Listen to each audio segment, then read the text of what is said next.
एक बार फिर से आईएसपीआर के मौकिफ की बात करेंगे। चेयरमैन पीटीआई को नैब एलामिया के मुताबिक कल इस्लामाबाद हाई कोर्ट से कानून के मुताबिक हिरासत में लिया गया था। आईएसपीआर का कहना है कि इस गिरफ्तारी के फौरन बाद एक मुनज़्ज़म तरीके से आर्मी की अमलाक और तंसीबात पर हमले कराए गए हैं। इसी वाले से बात करते हैं। पर्सन रहमान अजहर साहब हमारे साथ मौजूद हैं। रहमान साहब, आर्मी की तरफ से, आईएसपीआर की तरफ से तफसीली तौर पर जो मौकिफ सामने आया है, इस पर आप क्या कहेंगे? एक बार फिर से हम राब्ता करने की कोशिश करेंगे। आईएसपीआर का ये मौकिफ और रद्द अमल सामने आया है। उन्होंने कहा कि जो काम मुल्क के अब्दी दुश्मन 75 साल न कर सके वो इस गिरोह ने कर दिखाया है। एक बार फिर से रहमान अजहर साहब हमारे साथ मौजूद हैं। रहमान साहब, क्या कहेंगे जो तफसीलात सामने आई हैं, जो तफसीली मौकिफ सामने आया है आईएसपीआर का?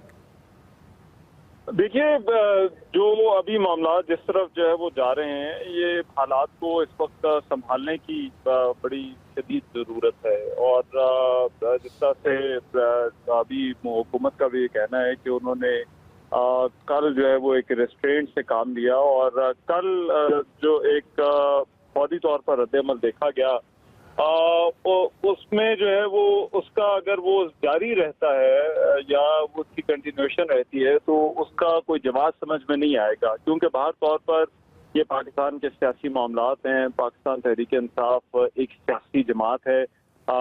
ये उस तरह की जमात नहीं है जिसके साथ जो है वो जिस पर इस तरह के इल्जामात जो है वो लगने चाहिए। तो मैं ये समझता हूँ कि इस वक्त तमाम इतराफ को एक अपनी अपनी पोजीशन को जो है वो देखने की ज़रूरत है और इस बात को समझने की ज़रूरत है कि ये हालात चंद घंटे के लिए तो समझ में आते हैं। किसी का गम और गुस्सा है, किसी को कोई सियासी लीडर है उसकी गिरफ्तारी हो जाती है, लेकिन ये है कि बहुत अरसे तक, बहुत लंबी देर तक जो है वो इन हालात को इस तरह से चलने जो है वो नहीं दिया जा सकता। तो इसलिए फौरी तौर पर जो है वो इन मामलात को जो है वो संभालने की ज़रूरत है। तो जो इस वक्त सूरत हाल है मुल्क भर के अंदर, जिस तरह से पुरतशद्दुद मुजाहरे भी देखे जा रहे हैं, गो के फवाद चौधरी साहब का कहना था कि कुछ शरपसंद नासिर इस मौके का फ़ायदा उठा रहे हैं, लेकिन खुल के आपके ख्याल में मजम्मत की जानी चाहिए थी? ये जो तकरीबकारी हुई है, तोड़फोड़ हुई है, जलाओ घिराव हुआ है।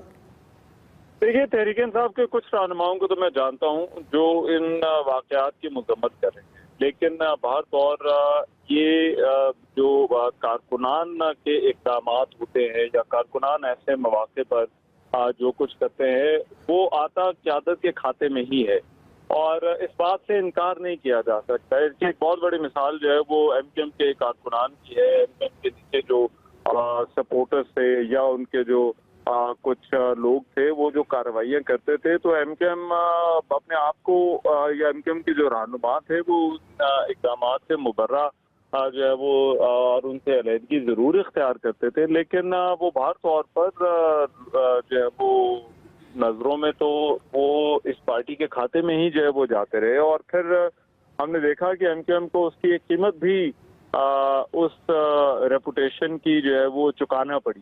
तो मैं नहीं समझता कि ये तहरीक-ए-इंसाफ के लिए कोई बहुत अच्छी जो है वो एक मिसाल होगी और अगर ये लोग कोई भी हैं, शरपसंद अनासिर हों, इस बारे में हतमी तौर पर तो कुछ नहीं कहा जा सकता। एक मॉब है, वो बाहर निकला हुआ है, कोई कहाँ से आया है, कोई जो है वो क्या कर रहा है, इस बारे में कुछ भी। रहमान साहब, ये एहतजाज तो यकीनी तौर पे हर पाकिस्तानी का, हर शहरी का बुनियादी हक है, लेकिन उसमें ये तकरीबकारी का अंसर ना हो और अमलाक को नुकसान पहुंचाने का, किसी के जानो माल को नुकसान पहुंचाने का अंसर ना हो। टॉप लीडरशिप से कोई मैसेज आना कितना जरूरी है? नहीं, देखिए, इसमें संभालना टॉप लीडरशिप में, वही जुनैद ये बात कह रहा था कि इसको संभालना टॉप लीडरशिप का ही काम है और टॉप लीडरशिप ने ही पैगाम देना होता है। टॉप लीडरशिप ने ही अपने वर्कर्स को एक डायरेक्शन देनी होती है। टॉप लीडरशिप जो है वो अगर कुछ ना करे और उसके वर्कर जो कुछ करते रहे और फिर बाद में टॉप लीडरशिप अगर ये कहे कि ये उनका इश्यूज के साथ या इन इक़दाम के साथ कोई ताल्लुक नहीं है, तो वो बात मानने में मुश्किल आएगी। किया या नहीं किया वो बाहर तौर पर जो है वो पार्टी के खाते में ही जो है वो पड़ेंगे। तो इसलिए तहरीक-ए-इंसाफ हो या कोई और सियासी जमात हो, उसको अपने वर्कर्स की जिम्मेदारी कबूल करनी पड़ती है और वर्कर्स की जिम्मेदारी वो कबूल करें या ना करें, जो वर्कर्स करते हैं वो उन्हीं के साथ जो है उनके जो है वो इक़दाम जो है वो नसी होते हैं। तो इसलिए मेरा ख्याल है इस वक्त बड़ी अहम जिम्मेदारी है इमरान खान की गिरफ्तारी के बाद बिल्कुल ठीक। तहरीक इंसाफ के जो रहनुमा हैं कि वो मामला को संभालें। जिम्मेदारी है तहरीक इंसाफ के रहनुमाओं के ऊपर कि सूरत हाल को कंट्रोल किया जाए। रहमान हसन साहब, आपने वक्त दिया, बहुत शुक्रिया।